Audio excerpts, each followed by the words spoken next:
ចាសួស្តីបងប្អូនប្រិយមិត្តជាទីគោរពនិងជាទីរាប់អានចានេះគឺជាទស្សនវិជ្ជាបងប្អូនយើងលក់នៅតាមសងខាងកម្មចដាចោះទៅទឹកជ្រោះប៊ូស្រែខេត្តមណ្ឌលគិរី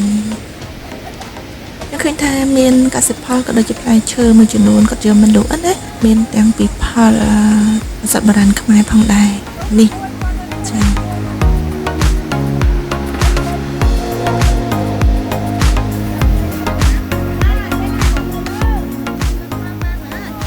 ហើយបើតាមការសាកសួរអ្នកលក់ចានៅទីតំបន់នេះតែម្ដងគឺថាពួកគាត់ភាគច្រើនជាជនជាតិដូចជាជនជាតិភ្នងអីជាដើមណាចាគឺសម្បូរនៅក្នុងខេត្តមណ្ឌលគិរីនេះ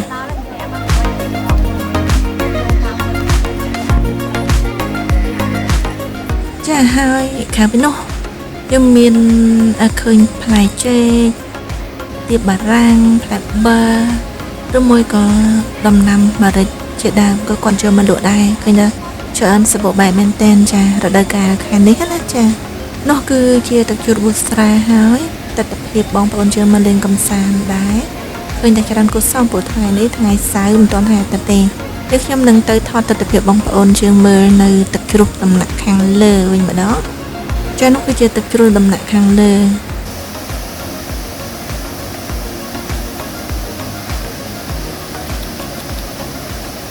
ឃើញថារដូវវស្សាទឹកច្រើនចានៅក្នុងខែសីហាហ្នឹងណាចា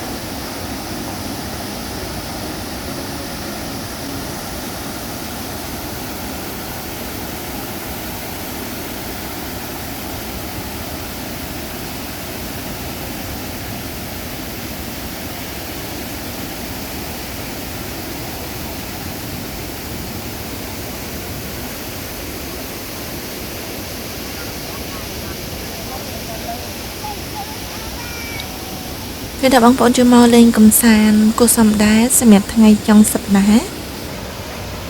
នោះគឺជាដំណាក់ខាងលើហើយចាដែលយើងមើលឃើញនោះណាចាទឹកជ្រោះប៊ូស្រែអត់ត្រជាក់ណាស់ចាចូលមកដល់បរិវេណនេះគឺត្រជាក់តែម្ដងពុតទឹកបាច់សាច់មកដូចភ្លៀងរលឹមអញ្ចឹងសាច់មកលើខ្លួនជើងណាចាមានដើមឈើទៅឆៃមិនលប់ទៅឆឹងចាឃើញថាទឹកសស្ញាច់ទឹកខែវស្សាចាទឹកជ្រោះខែវស្សាយើងមើលបែបនេះគឺថាมันបានឃើញផ្ទាល់នឹងភ្នែកទេឃើញផ្ទាល់ភ្នែកគឺថាទឹកនេះផ្ទៃវាធំចាធំធ្លាក់នៅលើផ្ទាំងថ្មនេះហើយចុះមកជាចម្រៀលក៏ទៅនៅក្នុងតំបន់កន្លែងកំសាន្តការទេសចរនៅស្រុកខ្មែរយើងពីច្រើនទឹកជ្រោះមានសភាពមិនសូវជាខុសគ្នាទេច្រើនតែហូរធ្លាក់លើថ្មចាផ្ទាំងថ្មដាធំអញ្ចឹងទៅហើយវាទម្លាក់ខ្លួនចុះមកក្រោមហើយនៅខាងក្រោមហ្នឹងគឺសុទ្ធតែជាថ្មដូចគ្នាហើយមានជ្រលងព្រៃភ្នំអញ្ចឹងគឺថាមិនសូវខុសគ្នាទេចាតំបន់នីមួយៗគ្រាន់តែថាទឹកជ្រោះហ្នឹងអាចធំតូចជាងគ្នាអីយ៉ាងណានោះគឺអាស្រ័យទៅលើតាមតំបន់នីមួយៗ